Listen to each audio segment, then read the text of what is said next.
Selamat datang di channel YouTube aku, Yunika Galuh. Hari ini aku bakal sharing tentang pengalaman sakit ISK. Apa itu ISK? Infeksi saluran kemih atau infeksi saluran kencing. Jadi, sebelum aku ke videonya, sebelum aku sharing, jangan lupa untuk di-like, untuk di-subscribe, dan di-share ke seluruh sosial media yang teman-teman punya, sehingga makin banyak orang yang teredukasi. Yuk, kita langsung aja ke videonya. Oke, jadi apa sih itu ISK? ISK itu adalah infeksi yang menyerang saluran kemih kalian. Saluran kemih bisa jadi ginjal, bisa jadi uretra, bisa jadi kandung kemih kalian, kayak gitu. Nah, pasti teman-teman juga bertanya-tanya, apa sih yang bikin seseorang itu bisa kena penyakit ISK? Jadi karena ini adalah penyakit yang berhubungan dengan saluran kemih, pasti ada hubungannya sama cairan yang kita konsumsi, kayak gitu. Oke, kalau teman-teman cari di Google pasti banyak banget udah ada artikelnya, apa penyebabnya, dan ini yang aku akan compare sama pengalaman aku sendiri, kayak gitu. Kalau yang pertama, jelas aku tidak suka air putih. Jadi emang dari dulu aku nggak suka minum air putih karena menurutku air putih itu rasanya aneh. Ya kayak gitu, nggak ada rasanya gitu kan, aneh. Kan mending kayak kita minum sesuatu yang manis yang ada rasanya kayak gitu kan. Tapi itu jangan ditiru teman-teman, itu sangat berakibat buruk sama kesehatan teman-teman sendiri kayak gitu ya. Jadi aku memang yang pertama penyebabnya aku jarang banget minum air putih kayak gitu. Sehari mungkin habis 1 liter aja itu udah kayak bersyukur banget gitu, udah termasuk banyak kayak gitu kan. Terus yang kedua, aku itu suka nahan pipis. Jadi teman-teman, pipis aja kalau ditahan itu bisa jadi penyakit, apalagi perasaan teman-teman yang ditahan gitu kan. Nggak bisa itu, jadi penyakit hati. Makanya kalau misalnya teman-teman suka sama seseorang, bilang aja meskipun nanti hasilnya ditolak, yang penting kan kita udah mengutarakan perasaan kita, jadi orang itu juga tahu, kita juga lega. Ngomong apa gue? Jadi yang kedua adalah aku sering banget nahan pipis kayak gitu. Itu tidak baik karena di dalam organ kita itu, termasuk di uretra kita itu ada namanya bakteri. Bakteri ada bakteri baik, bakteri jahat. Nah, bakteri jahat yang seharusnya dibuang lewat air pipis gitu kan, kalau misalnya kita nggak segera membuangnya, itu malah jadi penyakit. Itu tadi yang dinamakan ISK, begitu ya teman-teman. Nah, untuk yang ketiga, aku itu salah dalam hal apa ya? Jadi ceritanya itu aku di akhir semester di perkuliahanku itu aku lagi pengen diet, aku lagi stres, lagi ngerjain skripsi, stres dan aku pengen diet, jadi aku olahraga. Salahnya aku adalah aku olahraga di malam hari dan habis itu enggak ganti daleman. Ya bayangin aja gitu kan ya, habis olahraga, terus habis itu rebahan, habis itu ketiduran bebku. Kotor, jadinya di dalam tuh lembab, di area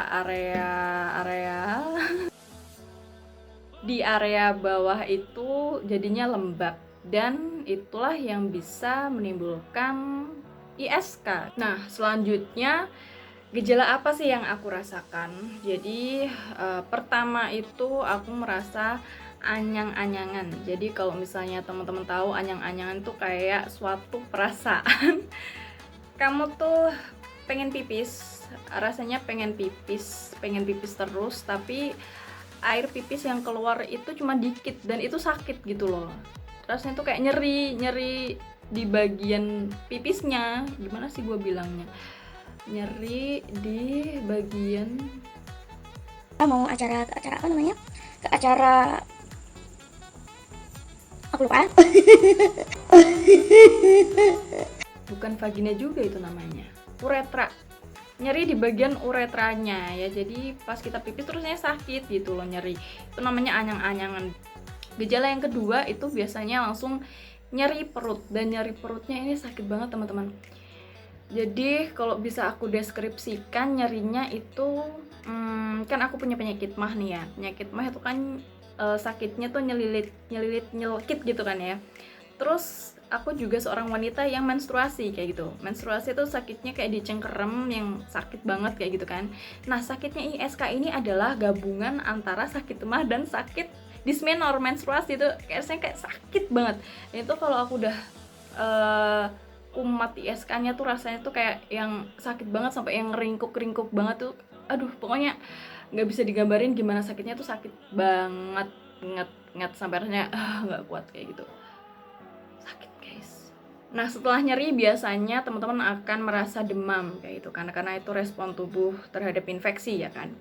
Nah, sekarang gimana cara mengobatinya? Tentunya teman-teman harus segera periksa ke dokter ya supaya nanti dikasih resep obatnya. Biasanya obatnya itu ada paracetamol, ada antibiotik, pasti ya kayak gitu. Ada paracetamol, ada antibiotik, karena antibiotik itu yang bakal bunuh bakteri yang ada di tubuh teman-teman. Biasanya juga ada anti nyeri kayak gitu. Nah, untuk hacknya nih, misalnya teman-teman lagi kumat ISK dan lagi di suatu tempat yang teman-teman tuh nggak bisa mendapatkan pelayanan kesehatan dengan cepat kayak gitu. Ini aku ada hacknya setelah aku mengalami ISK 4 kali ya kan pengalaman. Nanti aku bakal ceritakan gimana detailnya. Aku tahu gimana cara mengatasi dengan cepat dan benar. Yang pertama, teman-teman kalau misalnya udah anyang-anyangan, itu teman-teman langsung digenjor sama air putih. Minum air putih sebanyak yang teman-teman bisa. Nah, kalau misalnya nanti volume air pipisnya udah mulai banyak, itu artinya infeksinya udah mulai membaik kayak gitu. Kondisi teman-teman udah mulai membaik. Nah, yang tertinggal adalah rasa nyeri atau rasa sakit di perut atau rasa nyeri di uretra tadi. Caranya adalah dengan minum obat. Mau nggak mau harus teman-teman minum obat. Minumlah obat yang ada anti nyerinya. Teman-teman bisa search di Google obat dengan anti nyeri itu apa.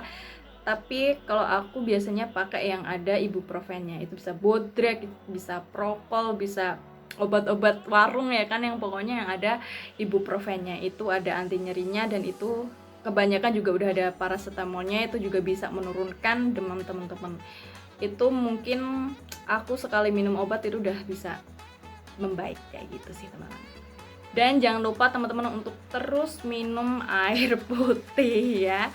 Nah, kalau misalnya nanti udah volume air pipisnya udah mulai normal, udah mulai banyak, terus nyerinya udah mulai menurun, itu artinya udah membaik infeksinya kayak gitu. Jadi aku akan cerita pengalamanku yang 4 kali ini kena ISK. Yang pertama itu aku pertama kali nih, perdana nih aku kenanya di kosan. Jadi yang aku rasakan itu yang pertama jelas anyang-anyangan ya. Habis itu terus aku ngerasa nyerinya ya itulah sakit banget. Habis itu aku langsung ke rumah sakit tempat aku berkuliah, alah RSND ya teman-teman ya. Gue anak Undip nih ya kan udah punya rumah sakit tuh. Jadi aku ke sana, terus aku periksa dan ya udah dikasih obatnya, ada antibiotik, ada paracetamol, ada anti nyeri kayak gitu. Ya sudah berlalu. Kemudian yang kedua ini aku kenanya di Tegal. Nah, kenapa aku bisa sampai Tegal? Jadi ceritanya waktu itu adalah aku kondangan ke kakak kosanku. Nah, kan naik kereta tuh, kebiasaan aku kalau aku pergi jauh itu aku jarang banget minum karena aku takut bakal mual kayak gitu, bakal mabuk darat ya, mabuk transportasi kayak gitu ya kan. Terus aku nggak minum. Sampai di sana tuh masih normal, masih oke, dan aku sampai sana juga langsung minum kan kayak gitu karena aku juga harus jaga asupan dari cairanku kayak gitu. Tapi setelah acara nih, pas akhir-akhir acara gitu, aku ngerasa nyeri gitu, udah mulai nyeri dan itu menuju anyang-anyangan. Wah, itu tanda-tanda ya kan, tanda-tanda aduh kayaknya ya aku kambuh nih. Aku langsung genjor sama air putih. Habis itu tetap nggak mempan dong ya, tetap sakit banget. Akhirnya aku tahan banget itu sampai aku naik kereta dan pulangnya itu udah malam banget. Aku langsung ke rumah sakit, langsung ke UGD, Rumah Sakit Elizabeth Semarang. Itu kedua kalinya aku masuk UGD. Terus yang ketiga ini aku mengalaminya di Surabaya. Jadi hampir sama kayak cerita yang di Tegal. Jadi aku di Surabaya itu kondangan saudaranya Mas suami, yang sekarang udah di suami ya, kalau dulu masih pacaran. Jadi waktu itu perjalanan naik kereta lagi dari Semarang ke Pasar Turi sampai pokoknya ke Surabaya gitulah. Itu aku juga jarang banget minum, kalaupun minum aku juga dikit banget. Habis itu dari Pasar Turi ke tempatnya nikahan itu, aku itu mabuk guys. Jadi itu naik travel yang baunya tuh udah pusing banget. Pokoknya aku mabuk lah di situ, mabuk. Mungkin karena aku udah dehidrasi, terus aku muntah juga makin mengurangi cairan tubuhku, minumku juga dikit, jadilah pas hari H nih ya kan. Awalnya semua berjalan oke-oke aja sampai di saat habis akad nikah kayaknya waktu itu aku udah mulai ngerasa mulai nyeri, mulai anyang-anyangan ya kan. Aku udah warning sama diri aku sendiri, wah kayaknya ISK aku kambuh.